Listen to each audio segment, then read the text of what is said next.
ओम शांति। आज की वाणी में बाबा हम बच्चों से संपूर्ण समर्पणता की बात कर रहे हैं। बाबा कह रहे हैं कि संपूर्ण समर्पणता यानी कि दृष्टि और वृत्ति में पूरी तरह से रूहानियत आ जाए। तो आज की बाबा की 28/11/69 की वाणी है। वाणी का सार है लौकिक को अलौकिक में परिवर्तन करने की युक्तियां। बाबा कह रहे हैं कि जो संपूर्ण समर्पण हो चुके हैं, आज उन्हीं का समारोह है। यह सभी के सभी संपूर्ण समर्पण हुए हैं। संपूर्ण समर्पण जो हो जाता है, उनकी दृष्टि क्या होती है? उनकी शुद्ध दृष्टि, शुद्ध वृत्ति हो जाती है। लेकिन किस युक्ति से वह वृत्ति दृष्टि शुद्ध हो जाती है? एक ही शब्द में यह कहेंगे कि दृष्टि और वृत्ति में रूहानियत आ जाती है। अर्थात दृष्टि वृत्ति रूहानी हो जाती है। जिस्म को नहीं देखते हैं तो शुद्ध पवित्र दृष्टि हो जाती है। जड़ चीज को आंखों से देखेंगे ही नहीं तो उस तरफ वृत्ति भी नहीं जाएगी। दृष्टि नहीं जाएगी तो वृत्ति भी नहीं जाएगी। दृष्टि देखती है तब वृत्ति भी जाती है। रूहानी दृष्टि अर्थात अपने को और दूसरों को भी रूह देखना चाहिए। जिस्म तरफ देखते हुए भी नहीं देखना है, ऐसी प्रैक्टिस होनी चाहिए। जैसे कोई बहुत गूढ़ विचार में रहते हैं, कुछ भी करते हैं, चलते खाते पीते हैं, लेकिन उनको मालूम नहीं पड़ता कि कहाँ तक आ पहुंचा हूं, क्या खाया है। इसी रीति से जिस्म को देखते हुए भी नहीं देखेंगे और अपने उस रूह को देखने में ही बिजी होंगे, तो फिर ऐसी अवस्था हो जाएगी जो कोई भी आपसे पूछेंगे यह कैसी थी तो आपको मालूम नहीं पड़ेगा। ऐसी अवस्था होगी। लेकिन वह तब होगी जब जिस्मानी चीज को देखते हुए उस जिस्मानी लौकिक चीज को अलौकिक रूप में परिवर्तन करेंगे। अपने में परिवर्तन करने के लिए जो लौकिक चीजें देखते हो या लौकिक संबंधियों को देखते हो, उन सभी को परिवर्तन करना पड़ेगा।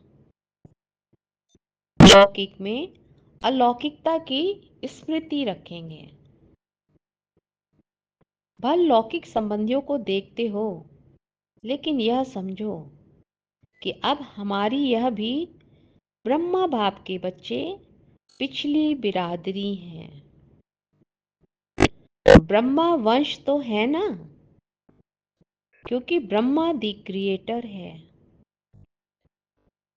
तो भले वे भक्त ज्ञानी व अज्ञानी हैं, लेकिन बिरादरी तो वह भी है ना। तो लौकिक संबंधी भी ब्रह्मावंशी हैं, लेकिन वह नजदीक संबंध के हैं, वह दूर के हैं।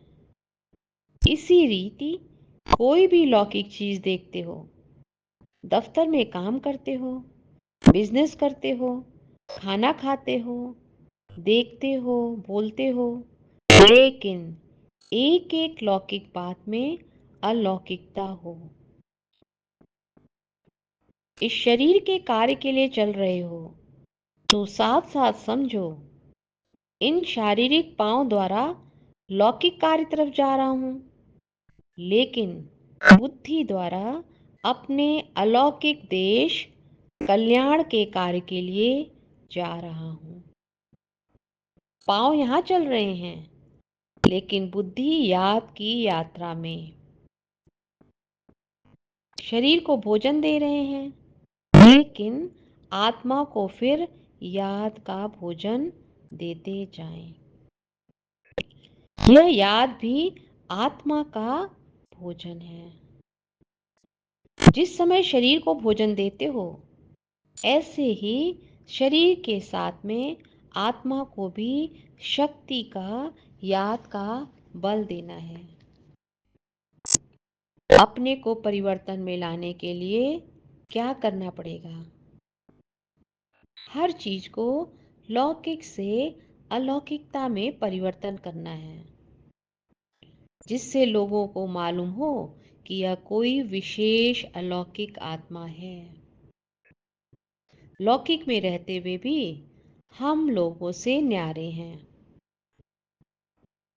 अपने को आत्मिक रूप में न्यारा समझना है। कर्तव्य से न्यारा होना तो सहज है, उससे दुनिया को प्यारे नहीं लगेंगे। दुनिया को प्यारे तब लगेंगे जब शरीर से न्यारी आत्मा रूप में कार्य करेंगे।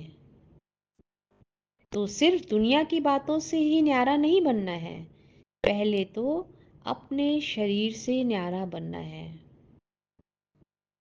जब शरीर से न्यारे होंगे तब प्यारे होंगे, अपने मन के प्रिय, प्रभु प्रिय और लोक प्रिय भी बनेंगे।